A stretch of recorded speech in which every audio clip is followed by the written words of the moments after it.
I want to send a special shout out to Boogie Bentley, Dauber, and the Indie Kid over at the Talkin VAWLS Network on YouTube. I also want to ask y'all to go smash that like button and subscribe to their channel on YouTube. Go Big Orange.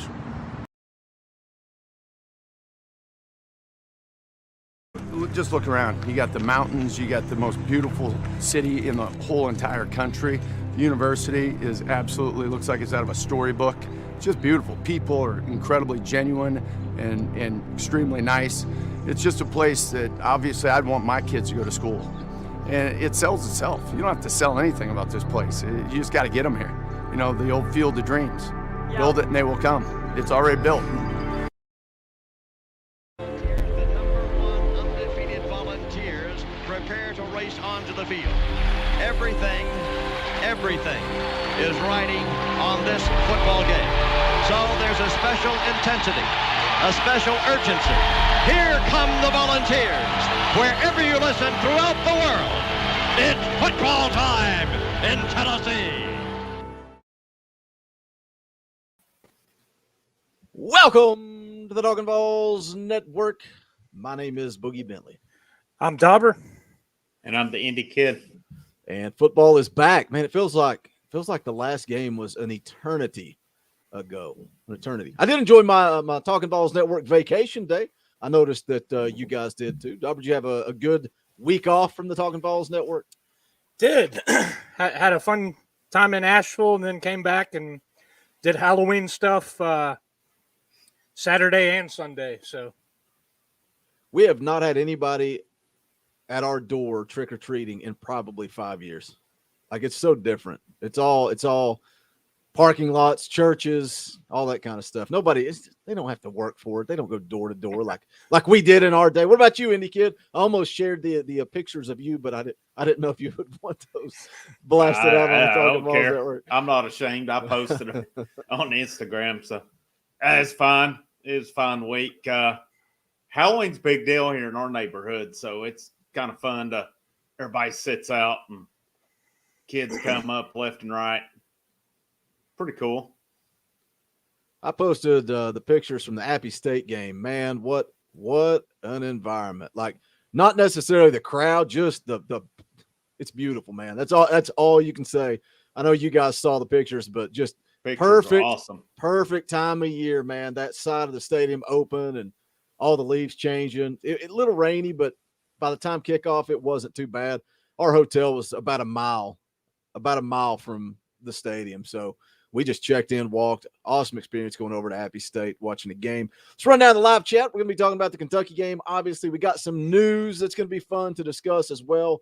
Let's see who's hanging out in the chat. We got 81 people watching right now. Go ahead and smash that thumbs up. Do it early, do it often, do it twice. If you got 2 accounts, hit share, blast this thing out. Let somebody know that we're live. David Smith in the house. Michael Banks hanging out. Wayne Starnes. What's up, Wayne? Good to see you in the chat. Robert 45, Tennessee.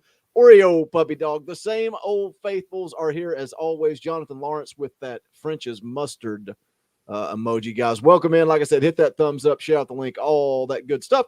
Appreciate you guys hanging out with us on the path to 10,000 subscribers. We're knocking on that door. We appreciate the support. Let's jump right in. Let's get into the heavy hitting topic right out of the gate because we were talking right before we went live. We didn't have a chance to discuss this on a live stream. We've not been live since it happened. I've made some videos about it, but that is one Harrison Bailey into the transfer portal. And I want to talk about this because to me, it's two different things. Don't blame the kid at all for transferring out of Tennessee after the season ends. That's where he loses me. That's where I say he is quitting. You know, we kind of texted about it a little bit, and these guys always put out the same statements, and they talk about the love for their brothers and this, that, and you just left your brothers hanging out to dry because now Tennessee down to 2 scholarship quarterbacks. Any kid, what are your thoughts of the timing and just the situation in general with Harrison Bailey? Not surprised he's leaving. The timing sucks. 4 games left. We've seen Hooker be questionable. We've seen Milton get injured. I don't know. I'm saying I don't see how you talk about, you know, my brothers and this and that, and then you leave them hanging. I'm the same way on it. Again, he's got to do what he's got to do, but you can do that in 4 games. I don't really know. I guess he's getting a jump start on maybe finding a destination. That's fine. But, wish him the best. Hope it works out. Hope he finds a good program and a good system for him. But, yeah, you don't transfer. You don't do that a third of the way through the season.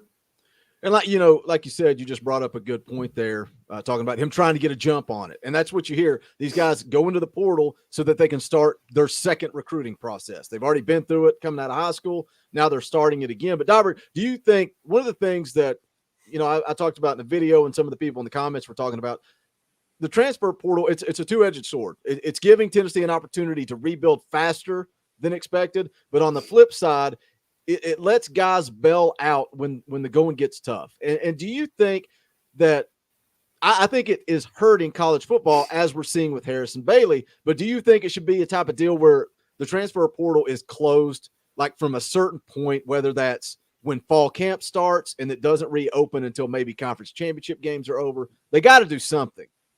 Yeah, I mean, it is kind of a tough situation that it puts the team in because you are down to 2 scholarship quarterbacks.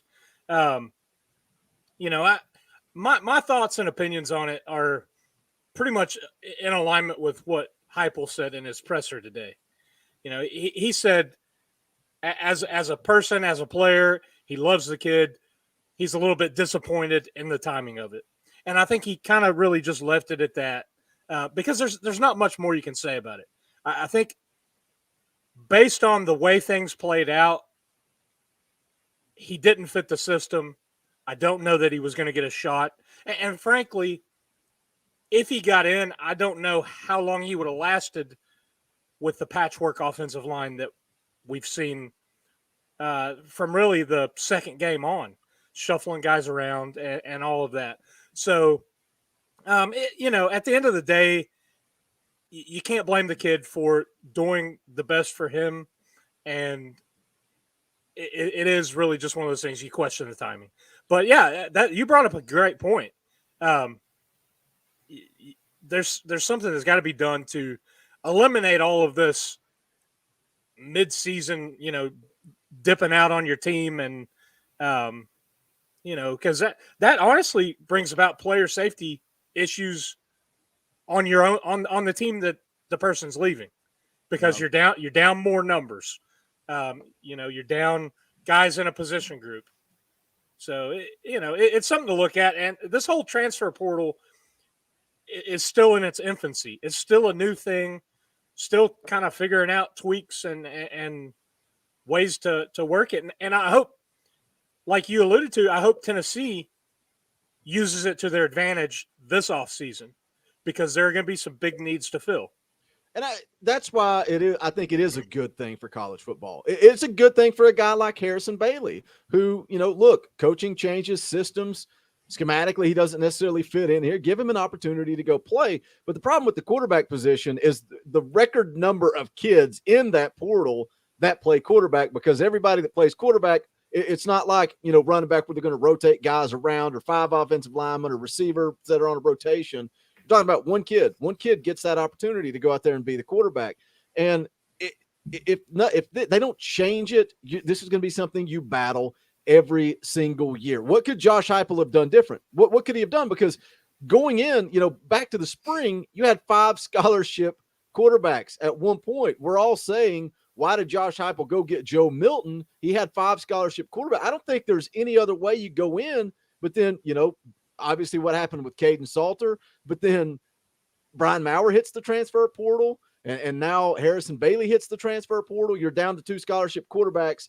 And Hypel said today during the media appearance that he's going to have 3 walk-on quarterbacks competing for that 3rd spot. How do you stop it, Indy Kid? I mean, you don't. It is what it is. It's not going to change. And it's hard to keep your quarterback position stocked too. I mean, guys don't play; they're out. But sorry, cut you off. Here's the thing about the quarterback position: what kind of guy do you want playing quarterback for you? You want an alpha. You want somebody that's going to be the man. You don't want somebody that's passive. So all these guys that are alphas, they don't want to sit behind somebody. They want to play. So that's the problem. Like you said, Indy Kid, keeping the quarterback room filled, that's the hard problem. Yeah, I mean, the only way you can really do that is have a senior and maybe, you have a guy who's coming in as a freshman to back up, doesn't mind to sit and develop a year. But all those quarterbacks were so close together. And, one thing about it, who's the only one that was truly recruited here by Hypel was Joe Milton. Hooker ended up being a godsend for Hypel, but who's to say Hypel would have recruited Harrison Bailey if he would have been here? And that's nothing against Harrison Bailey at all. It's just, because he was recruited by some good schools. But, I don't know how you stop it unless there's a dead period with recruiting. Could you implement a dead period for the transfer portal? That's the only thing I could think of on it. Otherwise, it is what it is. What's dumb is I think there is a dead period for it, but it's like in the middle of the summer when it does, like it really means nothing that I think it's in July, maybe. I could be completely making that up, but I'm pretty sure it was in July that it closed. Let me get a couple of super chats here. Travis Melbourne for 5. Thank you for the super chat. Says, go Big Orange. Hope we thrash Kentucky. We'll get into that. We'll talk about that matchup here in just a minute. Let's see here. James Malone for 5. Thank you for the super chat. James says, who is one player on both sides of the ball who has not impressed you this year that has a chance to have a solid game this weekend? Go Big Orange. That's a loaded, heavy question. A player who is not impressed but has a chance to have a solid game this weekend. Nobody really jumps out. Maybe throw a guy like Jalen Hyatt, a guy who, has started off really slow, but started to kind of pick up momentum the last couple of games. Other than that, I don't know. That's a tough question, the way it's worded there. Somebody that's not impressed. You guys have anything for that? Maybe one of the safeties. Maybe Elijah Simmons. He first kind of came on the scene with a big stop in Lexington a couple years ago. Maybe he gets on the line and is effective in this game. I mean, that's a tough question to answer. Well, and Elijah Simmons, the bye week, they asked Hypel about this too, about the bye week. Where would you prefer it? Where would you like to have it? And he's like, he just kind of laughs. You have no control over it. What's the point of talking about it? But he said it came at the perfect time because of all the guys that are banged up, hoping to have the Mays brothers back, Tyon Evans. And he mentioned Elijah Simmons too. So if he's healthy, maybe he could make some type of an impact this Saturday. Let me hit a fan question from the Talkin VAWLS Facebook group. If you're not a member, go to Facebook, search Talkin VAWLS podcast, even though it's not a podcast, but it'll pop up in groups. This is a question from Tucker Dyer. He says, has Hooker not been running as well the last few games by design or as a product of being injured? His running really opened up the offense incredibly against Missouri and USC, but was absent against Ole Miss and Bama to any meaningful degree. What do you guys think? Because I kind of lean that way. I wonder if he is still a little bit banged up or the fear of injury. But at the same time, what makes the offense click is when Hendon Hooker uses his legs, especially in the designed run game. And I just feel like they kind of went away from that the last couple of weeks. I think you've also had a banged up offensive line, which has led to a dip in the rushing attack. I think it's funny to me during Ole Miss how he didn't run much the first half, but in the second half, they turned him loose a bit. So I don't know if it was by design or I don't know if it was just stopped. I felt a couple games he's made some bad reads and he's either not kept the ball and handed off and it's gone nowhere or vice versa. But, I mean, a part of me wonders last week if it wasn't a little bit of beat up. I don't know if he would have had much room to run against Alabama or not because they were getting some pretty consistent pressure. Running game it really didn't exist much last week. I think you will see him a little more active this week because you should have a healthy line and he should be – I would imagine he'll be pretty close to being fully healthy this week. Yeah, again, it just goes back to the bye week coming at the right time to let guys.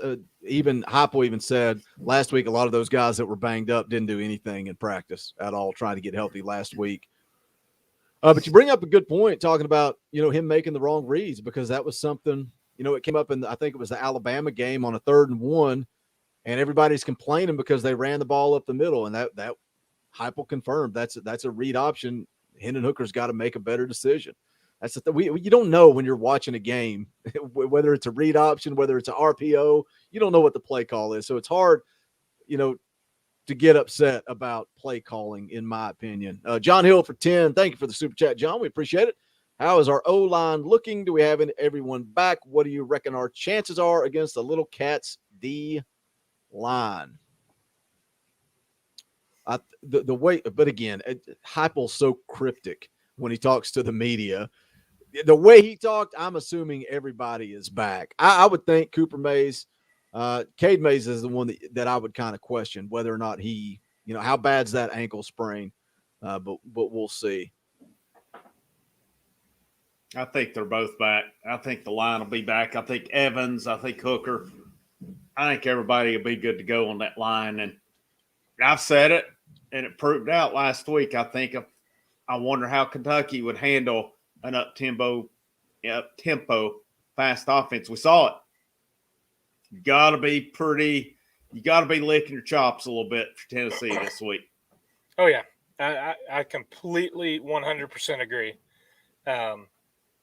They looked slow and lost, and I think that bodes well for an offense that has really seemed to click when it has its consistent core out there and is not shuffling guys around.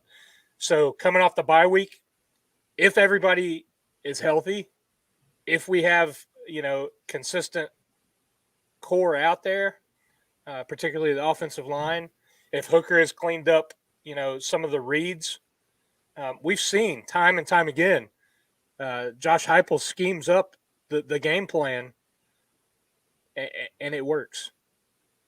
Yeah, I like that Tennessee's coming off of a bye week. What I don't necessarily like, and some people, I don't know if it matters or not, I don't like the fact that Kentucky's coming off of 2 losses, because I think they're going to be pissed off. But do you guys think that Kentucky's overrated? Because when you look at their body of work this season, they are all over the place. I mean, they're up and down, just a crazy year. They eked out UTC. Yeah. Well, and they beat a horrible UL Monroe team, who I just went and watched Appy State hang 59 on. Kentucky scored 45 on them. They beat Missouri by a touchdown. You look at, common opponents. They beat Missouri by a touchdown, beat South Carolina by 6. Like Dauber just said there, they barely got past Chattanooga. But then, people started talking about them after that, because obviously the win over Florida. People are going to talk about that. They beat LSU. LSU is not who they typically are. And then, they go into that Georgia game undefeated, and everybody's talking about Kentucky and how great they are. But then the wheels fell off with these back-to-back losses. Any kid, do you think they're just simply overrated? And I think they are who they are. I think they're a good team. They're not going to match up against Georgia. Obviously, they beat Florida. Florida's struggling right now. I wouldn't say overrated. I think they are who they are. They're beatable. They can beat you. They can lose to any average, decent team. They can beat Tennessee this weekend, but Tennessee can beat them too. And you saw it with Mississippi State. I think if they play a team who can grind, if it's a grinded out type game, that's a Kentucky type game. But if it's any kind of a shootout of any type, I don't know. I think overrated strong. I just say, a decent team, middle of the pack SEC team. How high did they end up getting in the rankings? Like top 10, I think, top 15. I think they got to like 12. 10 or 11, maybe 12. I don't know that they cracked 10. Let me there's a bunch of super chats here. Let me get caught up on these real quick. Evan Counts for 5. Thank you. Evan says, if Mississippi State did it, we can. How do y'all think we compare to Mississippi State? I think that would be a crazy football game to watch, Tennessee and Mississippi State. I think there would be a lot of points scored. Obviously, Mississippi State's just going to go out there and throw it around, though, if you can stop the pass. They ran a lot more against Kentucky this week, though, in that game. Vols fan for life, a.k.a. Knoxville Pedophiles, my favorite name in the chat. Thank you for $5. Since we've been solid against the run game this season, that's Kentucky's bread and butter. Do we hold them under 100 yards rushing? Y'all are reading my prediction like word for word out of my notes. Indy Kid took one talking about the shootout. Now Vols fan for life, a.k.a. Knoxville Pedophiles, talking about one with the run game. That's their strength, but stopping the run is Tennessee's strength. So it's going to be an interesting matchup. I will say I think if Tennessee holds them under 100 yards, it's a good day for the Vols. And going back to Indy Kid, if it turns into a shootout, I don't think Kentucky can keep up. Evan Counts for 2 says, can't hear y'all. Can't hear us. Is anybody else having trouble hearing us? I hear y'all loud and clear. He said, he typed just now, said I can hear now. Oh, well, that's weird. Xavier, you got to turn the volume up, Evan. Turn the volume up. Xavier Sanders for 5. Thank you for the super chat. Says, after seeing that Mississippi State game, I feel confident going down there and we can handle business. Here's the thing. Before the season kicked off, we threw this into that toss-up game. It's one of those games that I think looking at it before the season, it was maybe leaned a little bit in favor of Kentucky because we didn't know where we were. I think right now looking at it, I think we can definitely go to Lexington and win. The thing is, it's on the road. On the road in conference is always going to be tough. They're coming off 2 losses. They're going to be pissed. We're coming off a bye week, so we should have rested, healed, and schemed up for it. So I think it's going to be a good game in Lexington Saturday night. I'm hoping that we see an offense that's clicking like we saw, early in the Missouri and the South Carolina games. The first half against Florida, the first half against Alabama. A team that's moving, getting up and down the field, because if we're doing that, if we're limiting mistakes, I think Kentucky cannot keep up. Do you think this, because of what you just said there, saying, this is one of those toss-up games that we talked about, and that Ole Miss game, toss-up, Tennessee right in the mix, they lose. Pitt game, they've had the opportunities, but it's not gone their way. Indy Kid, do you think this maybe feels like some type of statement game because of that? And the fact that, look, Kentucky's got that little 18, I think it is, right beside their name. That feels good to go make a statement against a ranked team on the road in the SEC, like Dauber just said. Yeah, it's a chance to see what they're made of. That will be, let's say they were an underdog against Missouri, won that one handily, but the rest of their games that they have played as the underdog, they've lost. So, yeah, it'd be good to go up there and win. I think the line is what, -4? They've already dropped it down to. They dropped it down to 1.5. It opened at 4. Yeah, I wouldn't be surprised to see it change, but I could see Tennessee making a statement. It'll be a big deal to go up there and win, especially after what happened to them last year. But I think it'll get a little bit more hype for them when they play Georgia the next week, since that was announced as 3:30. I kind of wonder if CBS took that anticipating a Tennessee win. I don't know. That's just me thinking. That kind of seemed odd to take that game, but I think it'll be a big win for them. A lot of people out there talking about Tennessee being a bad matchup for Georgia. I don't like hearing that, man. That game, I think it's going to be ugly. I don't get. I guess it's because kind of what we're saying about Kentucky. People saying that Georgia can't win if it turns into a shootout. But I don't know. Wade Rouse for 5. Thank you, Wade, for the super chat. Says, which cornerback would y'all play to cover Kentucky's best wide receiver, Robinson? He is the only threat they have out there. Go Big Orange. Yeah, watching the breakdown of him last week before the Mississippi State game, man, They move that guy all over the field. They put him in motion a lot. They'll use him to run jet sweeps. Any way they can get him the ball, they find a way to give him the ball. But I don't think anybody's going to like key on him or anything like that. I think Tim Banks and this defense is going to do what they always do. I don't think one guy will be on him either. I think it'll just depend where he's at. Yep. You're probably looking at Alante or Theo Jackson on him for the most part. Blitz 621 for 5. Thank you for the super chat. If UT wins against Kentucky, say hello to Clemson in Charlotte. You heard that here first from the Indy kid calling that, right? I think we've heard that a couple times before. Everybody ran with it. Even CBS did after I said it. So. They were listening to Talkin VAWLS and said, get somebody on this story right now. The Indy kid said it. It's gospel.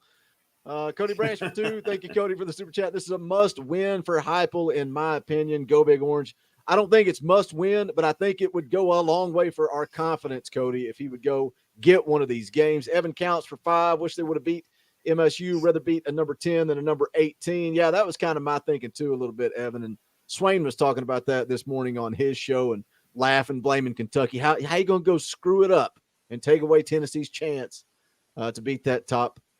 Swamp Donkey Sniper is, well, it's almost 7:30. He's drinking. Balls fan for life, aka Knoxville Pedophiles for 5. Thank you for the super chat. Would you run Banks at running back on those 3rd and short situations? Nope. I got the answer to that one. Not only no, hell no. Well, there you have it. He got moved to linebacker for a reason. He Can't hold on to the ball. I was going to say probably run somebody over and then spike it on him or something. Yeah. Xavier Sanders for 2. If we don't beat Kentucky, we are still getting 6 wins. Yeah, you're right. Yeah. I'm with you, Xavier, but Dutton 7 just feels sweeter. Chance for 5. Thank you for the super chat. I know Kentucky is beatable, but I wish they would have won so Tennessee could have had an even bigger statement. I'm still excited. Go Big Orange. That seems to be a popular opinion in the chat tonight. Am I caught up?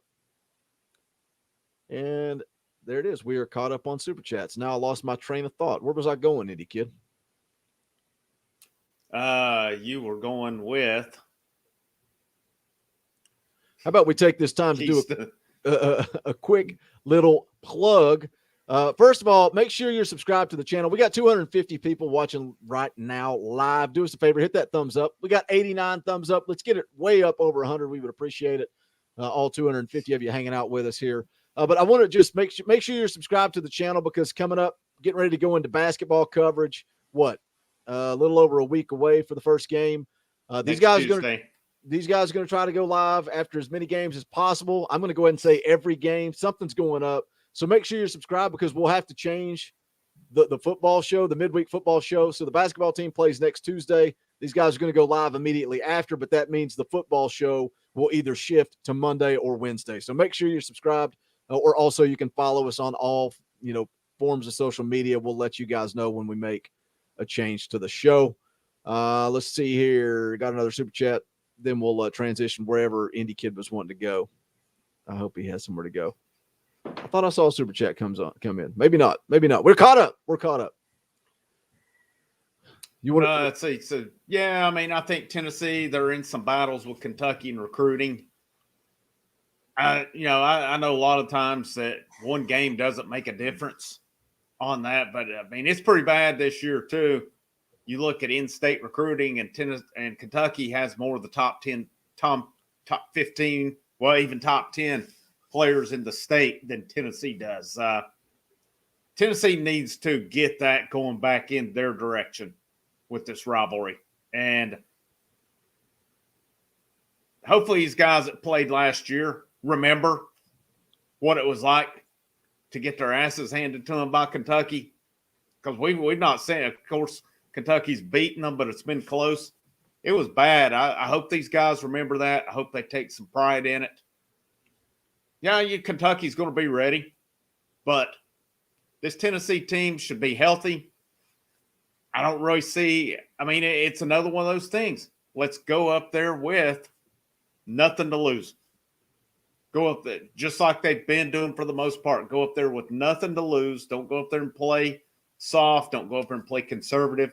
I don't know that Hypel knows conservative, but Yeah, pay him back. It's Kentucky. Let's pour it on them next week. We gonna put our foot on their throat? Put their foot on their freaking throats and don't let them breathe. Hey, That's where we're going next week. We talk about these toss-up games and finally being able to get one done. Indy kid, like I said, he says that it's gospel. No tailgate show. First time not doing a tailgate show in one of these games. That's going to be the difference maker. I can feel it. I can feel it. Evan counts for 5. Thank you for the super chat, 7. Evan says, make those 5-star twin recruits feel bad about picking Kentucky over UT. I saw some people talking about the Wade twins on VolQuest today. And like any kid just said, one game doesn't always make that big of a difference. I think it comes down to wanting to play quarterback. I think the Wade twins are going to Kentucky, and that's it. But I think that part of that was Hypel got them back in that recruitment. They were not even in it when Hypel took over. So the fact that it came down to Kentucky and Tennessee, finishing second doesn't matter, but they were not even in that one prior to Hypel coming in. So, I mean, it did do some good. I don't know if anything's going there or not, because I think that the one Wade twin, I think from what I'd read, he wanted to be the only quarterback.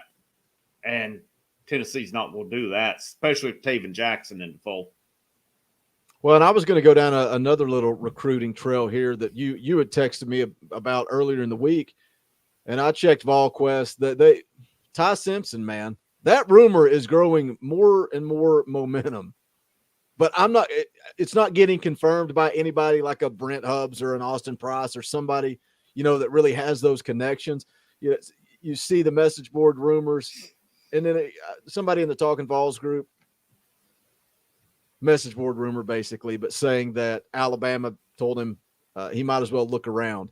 I can't see that. No. Brent Hubbs says that Ty Simpson has had no contact with Tennessee. You guys think there's any chance that Tennessee pulls Ty? I just don't see it. I don't see it. I mean, it could be one of those things where they've said he doesn't fit the system, or he's not taking reps in practice. He's charting and holding the clipboard and, practice team. That's the thing. Like I said earlier, a lot of these elite quarterbacks, these highly recruited kids, they're alphas. They want to play. They don't want to sit behind somebody. And even going to Alabama, they want to play. And maybe he sees the writing on the wall there, like Harrison Bailey saw the writing on the wall here. Bryce Young's what, a sophomore? Redshirt freshman, I believe. Yeah. Oh, because of COVID. Or would he even have – COVID has me so confused with figuring out how many years of eligibility a guy has. But is Ty Simpson going to be able to go in and beat him out versus, Darber, like you said, he comes here, he sits a year behind Hendon Hooker. Of course, you're going to have to compete with Taven Jackson.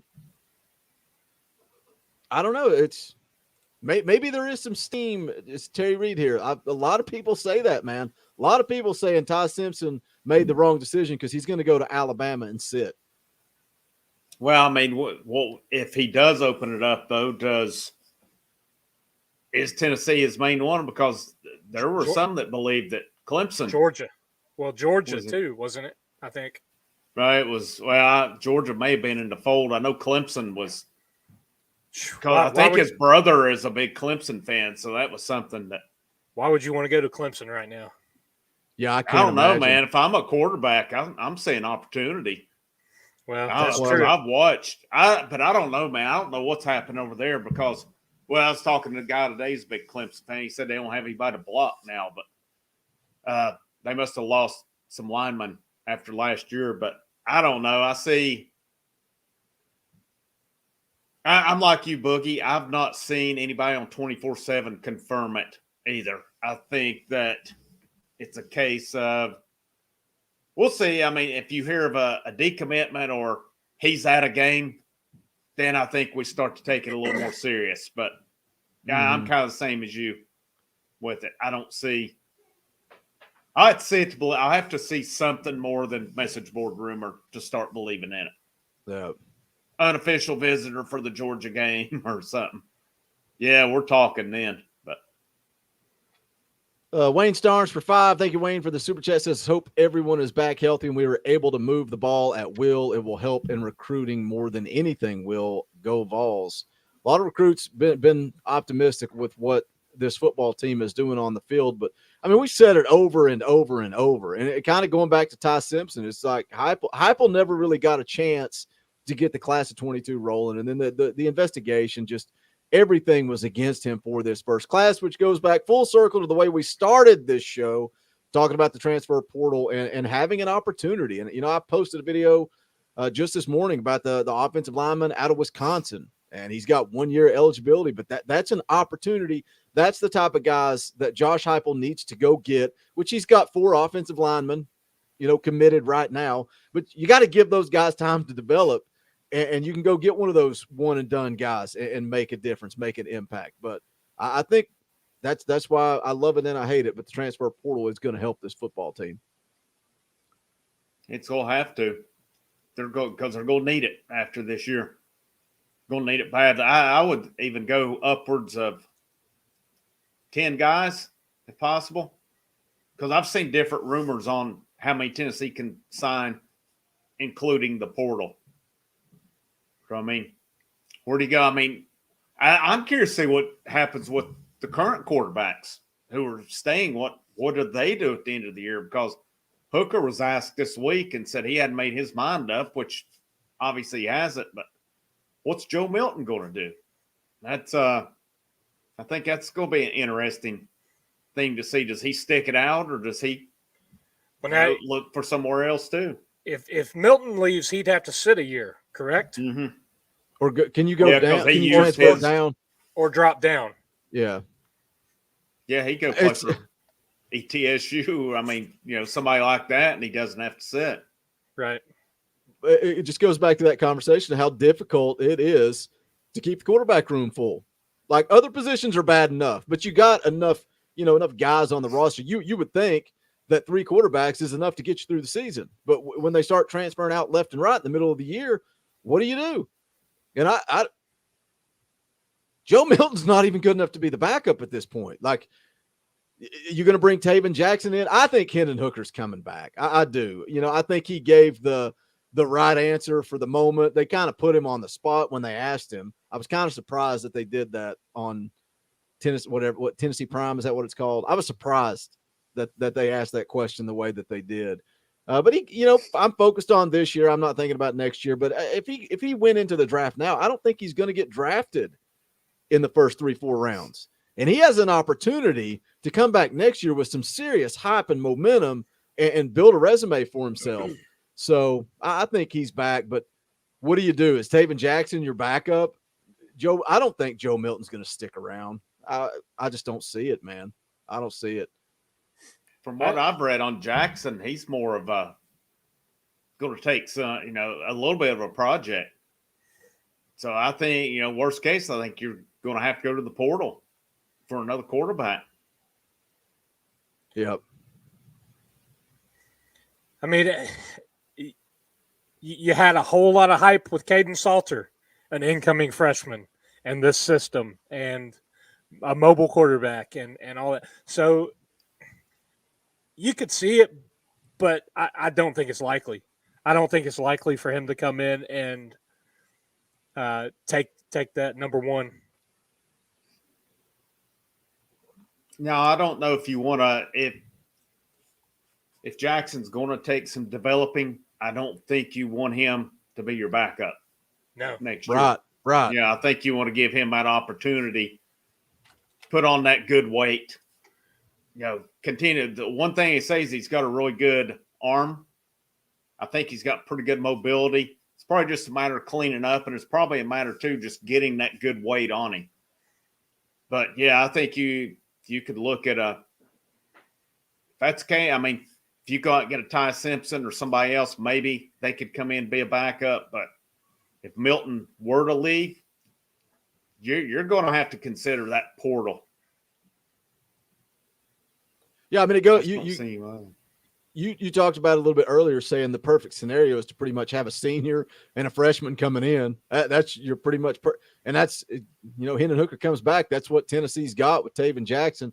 But you got to have that guy in the middle. And yeah, I mean, you're right. They're going to have to go to the transfer portal and do something.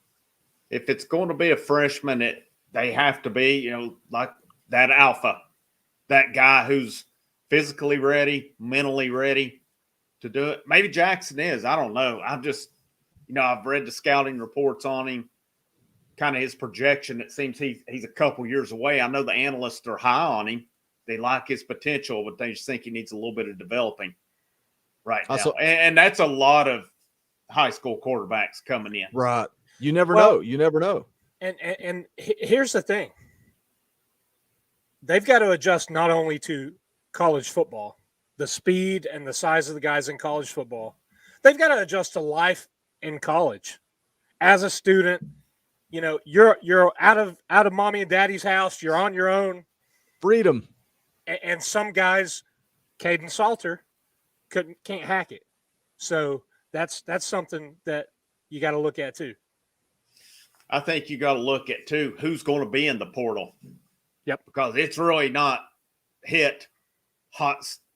To use a baseball terminology, it's not hot stove season for the portal yet. So I mean, could you see guys from? I always say take a look who's leaving Clemson, Ohio State, some of these teams to LSU teams that are going to go through a coaching change. Well, what other coaches are going to get fired? Exactly. Yeah, because there's some big jobs coming up with USC and LSU. So, I mean, maybe there's whomever gets hired there is not a fit with current quarterbacks. Could you see leave? I know I saw that somebody said Brennan at LSU hit the portal. I don't know if I've never thought he was that great, really. But I don't know. Could be an option, I guess. But I mean, I got to think Clemson's going to have some guys hit the portal based on the way their season's going. Ohio State's playing a redshirt freshman at quarterback. So there's probably going to be some guys behind him looking to hit the trail.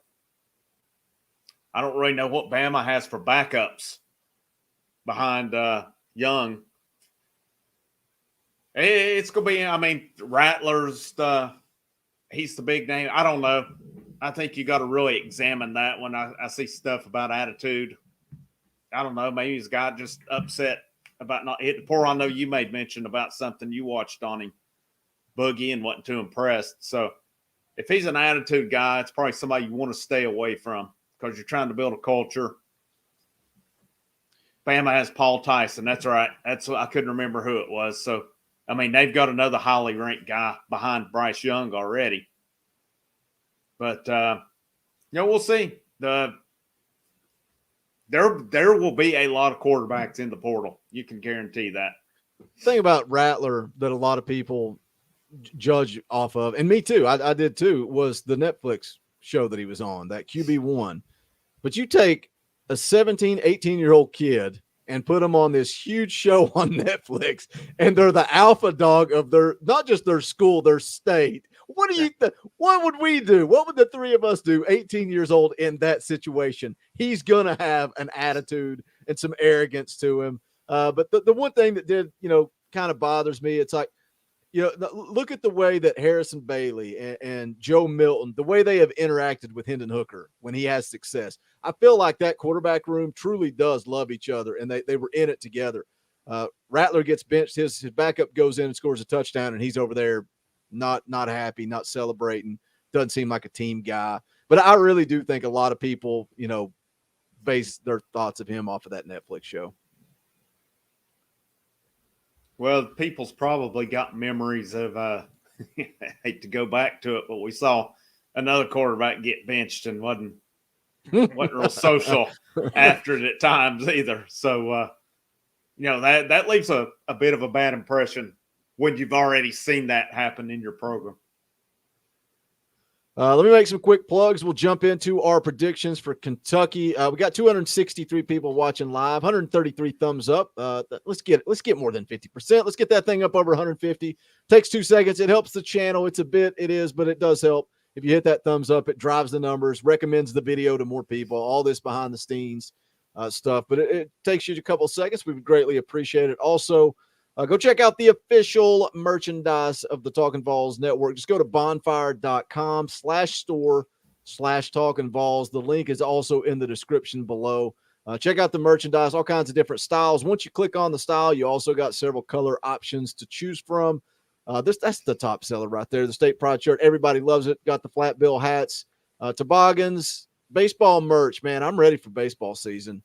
But coming up next, Vol Hoops. Like I said, these guys are going to be going live immediately after the game on Tuesday. So stay tuned, see what we do with the football show. It'll either be Monday or Wednesday.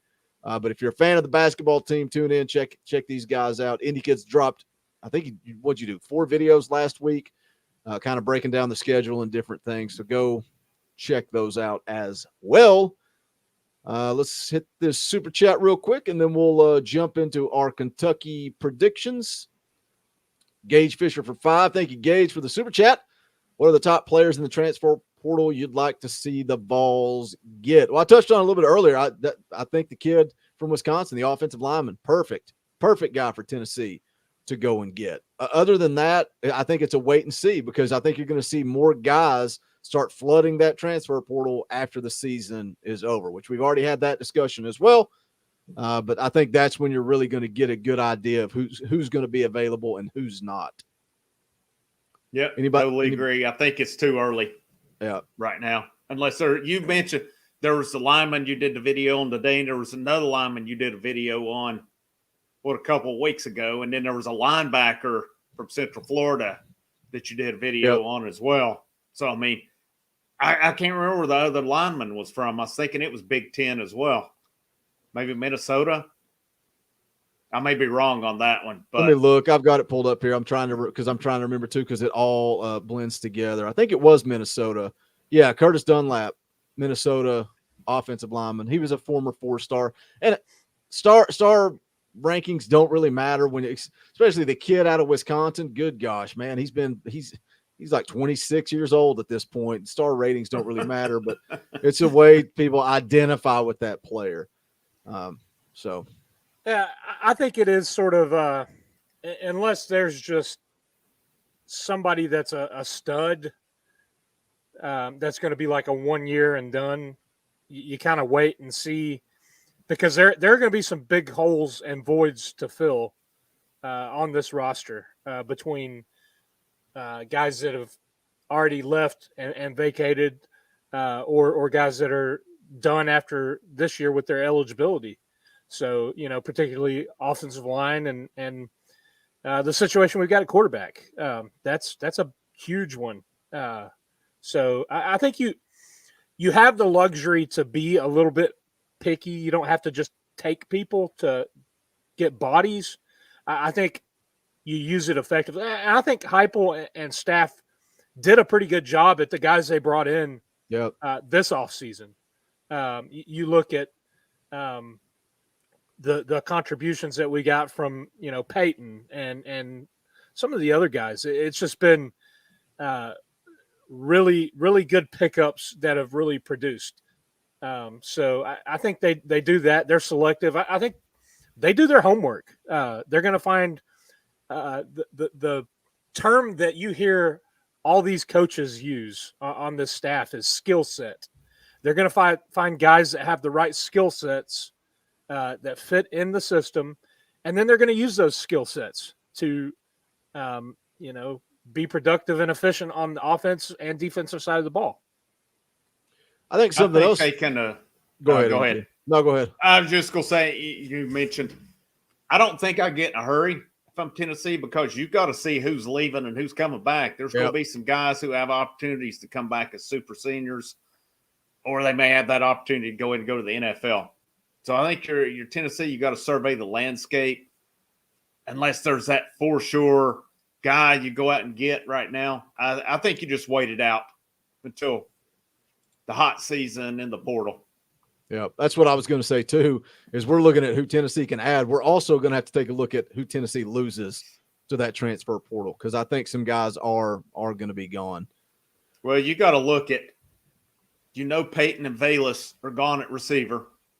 I would be a bit surprised to see them add a receiver or two through the portal. If all the running backs come back, I don't know if they could still add one. I don't know if it'd be any point to. Quarterback, you got to look at that. Offensive line, you got to look at that. Defensive line, again, linebacker. What's going to happen with the secondary?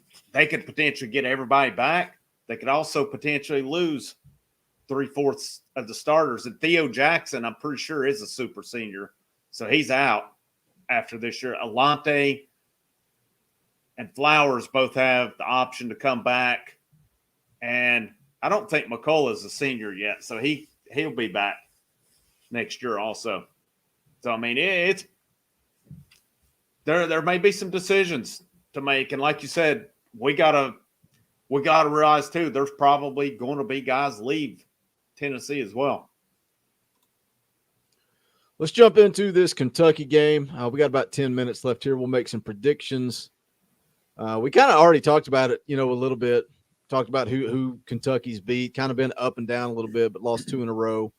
They are undefeated at home, as Tennessee will go on the road for this game. Kentucky on offense, averaging 27 points a game, 366 yards defensively. That's where this team makes their money, if you will. But they give up just 20 points a game, 335 yards of offense per game. Just allow 116 yards on the ground. I think I like this matchup for Tennessee. I really do. I really do. And like I said, y'all were stealing stuff directly from my notes. Indy Kid, you talking about, if it's a shootout. I don't think Kentucky can keep up with Tennessee if it's a shootout. I don't. And I think that Tennessee can score on Kentucky. I think they will be able to. They're going to have to find some success running the football. Going back to the fan question we went through, I think you're going to have to run Hendon Hooker. You're going to have to run him. It is what it is. This offense is better when Hendon Hooker is doing designed quarterback runs.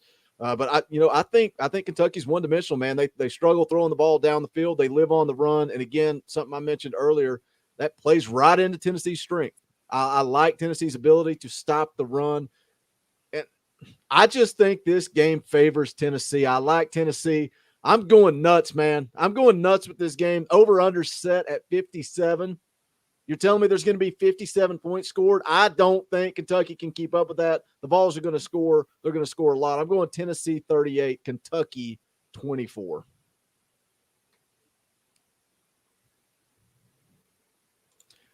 And a hush falls over the crowd. And we'll have a stare down to see who wins the next one. Let me hit this super chat, and then we'll throw it to Dauber here. Jason Slagle for 10. Thank you, sir, for the super chat. Feel like this Kentucky game is going to come down to depth, and it seems like we're struggling with that every game. Do y'all know if Kentucky has good depth? They got more than Tennessee. Yeah. Obviously. But we're coming off a bye week. We're coming off a bye week. I think we're going to have the majority of our guys that have been banged up back and somewhat healthy. We talked about the Mays brothers earlier. I think you see both play. I don't know if they're going to be 100% or a little bit less. I think we're going to be able to run the ball. I think Evans is going to be back healthy, and I think this offense is going to continue the electric pace that we've seen when everybody's out there. And I don't know if it's just having a bye week and kind of out of football, and then I don't know that I watched any this weekend. All I watched was Appy State and a little bit of Kentucky. So I don't know if it's that, but I'm kind of leaning like Boogie. I think it's going to be a big Tennessee win. I'm going 42-24 Tennessee. What is this? The price is right? You going right above me to try to win the prize? What do you got, Indy Kid? Yeah, I mean, I've thought coming in that this looked good for Tennessee. Mississippi State confirmed what I thought. And I think Tennessee rolls. They plant that big orange flag back in Kroger Field. I thought you was taking my pick, Boogie. I'm going Tennessee 34, Kentucky 17. I don't know if it's a good thing or a bad thing that we're all so confident. Last time it was similar to this was Missouri. We know how that came off. I don't feel as confident as I did in that Missouri game, but like that Missouri game, like that South Carolina game, going into it, man, I just like the matchup. I like the way Tennessee matches up with Kentucky. Don't you feel a lot better, though, after seeing Kentucky's last two games? Well, sure. Definitely the last one. Georgia, I don't know if I put a lot of stock into that. But Missouri, or I'm sorry, Mississippi State, that's the one that really opened my eyes. I'm like, oh, yeah. But even still, like, seeing the beating that Tennessee put on Missouri and South Carolina, and Kentucky beats Missouri by 7, and they beat South Carolina by 6. And I know you can't always put a lot into that, but you just factor it in with everything that we said earlier. Barely getting by Chattanooga.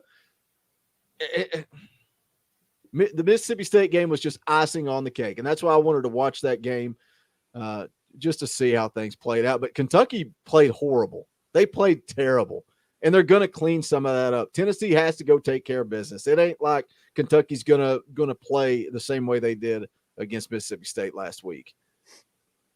No, don't get me wrong. Kentucky's going to come out, they're angry. They've lost 2 in a row. And they hate Tennessee. They hate Tennessee. I think Stoops has done a pretty decent job in Lexington turning that program around. But at the same time, they're Kentucky. Little stepbrother up north. Look at the historical way that game's gone. It wasn't until was it Dooley? Yep. That man, first time in almost my lifetime. Yeah. And even look at what the last 10 years. Yeah. Kentucky's won 3 times. Tennessee is at an all-time low, and Kentucky's won 3 games. But like Indy Kid said earlier, let's not forget the score last year. Let's not forget that 34-7 beatdown that Kentucky put on Tennessee. In Neyland. Yep.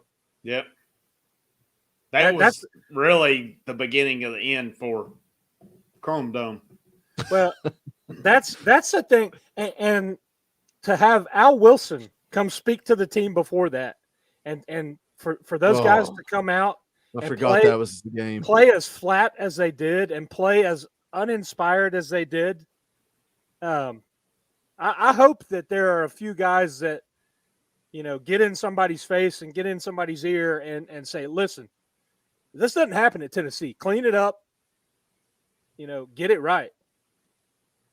Chrome Dome. Wayne's getting a good chuckle out of that. I could have come up with worse, but I kind of like it. Egghead, whatever, conehead, I don't know. Cornbread. Xavier Sanders for 10. Peckerhead. Thank you for the super chat, Xavier. Says we got this coming off a bye week, feeling good. Go Big Orange. Tennessee 34, Kentucky 17. Also switching to NFL real quick. How do you guys feel about Derrick Henry out for the Titans? I'm not an NFL guy, man. Big loss for him. Yeah. They're going to have to pick somebody up. Trade deadlines tomorrow, I think. He's carried them for a couple years. Yeah. That's huge. I don't know that you can pick anybody up to replace him, though. So you might be able to. Maybe you can. Tannehill's going to have to pick. That's why he went out and got Julio Jones. Yeah. Was to help Tannehill. So he's going to have to earn his money. For sure. All right, fellas, I think that is going to wrap it up for this one. As always, like I said, do us a favor. Hit that thumbs up on the way out the door. We're almost to 200. We appreciate you guys hanging out with us on this Monday night. If you're watching this after the fact on the replay, or anybody in the chat that wants to do it, hit the comment section. Drop your score predictions. What do you think the score is going to be this weekend? Tennessee takes on Kentucky. We'll be live Saturday immediately following the game. And then just one last reminder, Indy Kid and Dauber going live Tuesday night immediately following the basketball game. We'll do the football show either Monday, Wednesday. We'll let you know. We will keep you updated. Undying Voice pointed out, hey, hold on a second. Nobody's hit thumbs down yet. Don't worry, Undying Voice. That will change. I promise you. Happens every single week, but that's fine. You love us if you hate us. Just don't ever forget us. But that's going to wrap it up for this one. He's Dauber. He's the Indy Kid. My name is Boogie Bentley. Go Big Orange. The songs, how